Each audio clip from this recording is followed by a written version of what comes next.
Kakinada rural గుత్తులవారిపాలెంలో సుమారు 60 లక్షల రూపాయలు కాజేసిన కొప్పిశెట్టి చంద్రరావు, కొప్పిశెట్టి మంగాదేవిల డబ్బులు తిరిగి ఇప్పించాలని 35 మంది బాధితులు సోమవారం జిల్లా కలెక్టరేట్ పీజీఆర్ఎస్ లో ఫిర్యాదు చేశారు.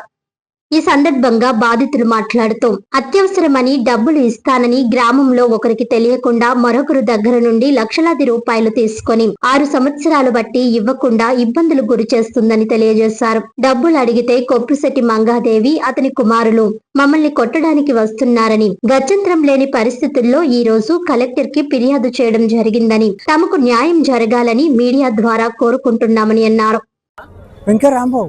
లక్ష 50,000 ఇచ్చాను, 1,20,000 ఇచ్చానండి. చేంజ్ చేసుకుంది అని అంటేనే ఇచ్చానండి.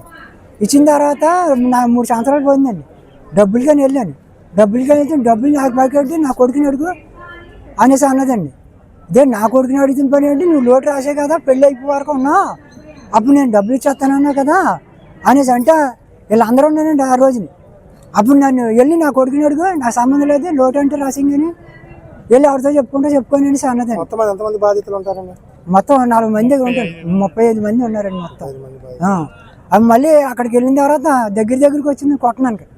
అప్పుడు మేము కొట్టబోతే ఆడమనిషిని కొట్టకూడదా అని మన వాళ్ళు అందరూ ఆబ్జేయారండి. వేయాలి నాకు పింఛన్ డబ్బులు ఇస్తే ఆపుతంటే ఇచ్చానండి. నీ ఎక్కడనండి ఏంటి డబ్బులని అడిగితే నాకు సంబంధం లేదు, వెళ్ళి నా కొడుకుని అడుకో. ఆ రోజు నా పెళ్ళి అయిపోయింది, నా కూతురు కొడుకు పెళ్ళి అయిపోయాక ఇచ్చేస్తానందండి. అంతవరకు ఊరుకున్నానండి. 4 ఎకరాల భూమి ఉందండి. నా దగ్గర 1,00,000 రూపాయలు ఎట్టుకెళ్ళింది. ఇప్పుడు 6వ సంవత్సరం వచ్చేసిందండి. అడుగుతున్నప్పుడల్లా నా కొడుకు పెళ్ళి అయిపోయింది, ఇచ్చేస్తాను, భూమి అమ్మి ఇచ్చేస్తాను, ఇలాగే కొప్పిశెట్టి మంగాదేవి దగ్గర ఆవిడ నా దగ్గర తీసుకుందండి అప్పు కింద. ఇలాగే జరుపుకొచ్చిందండి, రేపు మాపు అలా సంవత్సరాలు గడిచిపోయిందండి. ఇప్పుడు 6వ సంవత్సరం వచ్చేసింది. ఇంటికి వెళ్ళి అడిగితే తిరబడి కొట్టపోతుందండి.